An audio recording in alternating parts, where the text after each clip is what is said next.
Habang tumatagal kasi yung dialysis journey namin, hindi lang katawan niya yung napapagod. Unti-unti ring naapektuhan yung confidence niya at yung tingin niya sa sarili niya. Kasi habang tumatagal, nakikita rin namin yung pagbabago sa physical appearance niya dahil sa sakit. Yung pagpayat niya, yung pag-itim ng balat niya, na parang mas pinatanda siya ng sakit sa totoong edad niya. Yung mga complications, yung panghihina, ganyan. At dumating din sa point na minsan pala sa buhay niya, naisip niyang baka iwan ko siya. Lalo na daw yung mga first few months ng dialysis journey niya. Hindi man niya direktang tinanong sa akin, pero alam kong baka naisip niya rin yung mga tanong na to. Paano kung magsawa ako? Paano kung iiwan ko siya? At naiintindihan ko kung bakit niya naisip yun. Kasi na-witness din naman namin yung ibang dialysis patients noon na mga kasama namin or nasa ibang centers na mga naririnig naming kwento. Sa umpisa, andyan pa yung asawa, andyan pa yung pamilya, baga ang dami nilang bantay.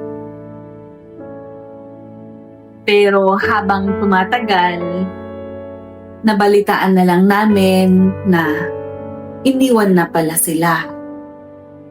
Yung iba, mag-isa na lang nagpapadialysis sa center. At nakwento niya lang pala ito sa akin lahat-lahat. Yung naisip niya na yon after ng kidney transplant namin. Sabi niya, naisip niya rin daw minsan kung iiwan ko siya. Pero sabi niya rin, hindi naman daw siguro kasi kilala naman niya raw ako. Hindi raw ako ganong klase ng babae. Minsan pa nga, narinig ko siyang mag-advise sa ibang tao. Sinasabi niya, maghanap kayo ng babaeng hindi kayo iiwan sa hirap at ginhawa. Higit sa lahat, yung may takot sa Diyos. Sabi pa niya, kasi kung walang takot sa Diyos yung tita nyo, baka iniwan na ako nun. At sa totoo lang, yun yung isa sa mga moments na sobrang nagpapakilig sa akin nun. Kahit nagbago man yung katawan niya dahil sa sakit, kahit ano pa man yung maging itsura niya, siya pa rin yung taong mahal na mahal ko. Bagkus nga, nakakagulat kasi mas lalo ko pa siyang minahal nun. Yung akala kong hanggang doon na lang yung kaya kong ibigay na pagmamahal sa kanya, mas may ilalalim pa pala at mas may ilalawak pa. Grabe, di ko ma-explain pero mas minahal ko talaga siya nung nagda-dialysis siya.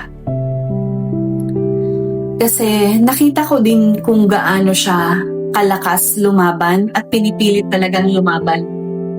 araw-araw. Kaya nung dumating yung point na or pagkakataon na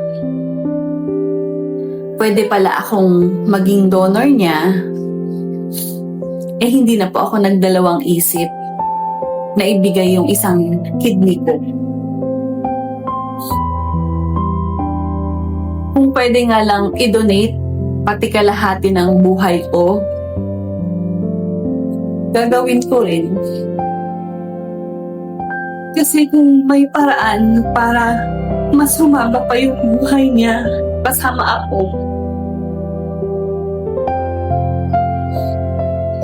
gagawin ko talaga.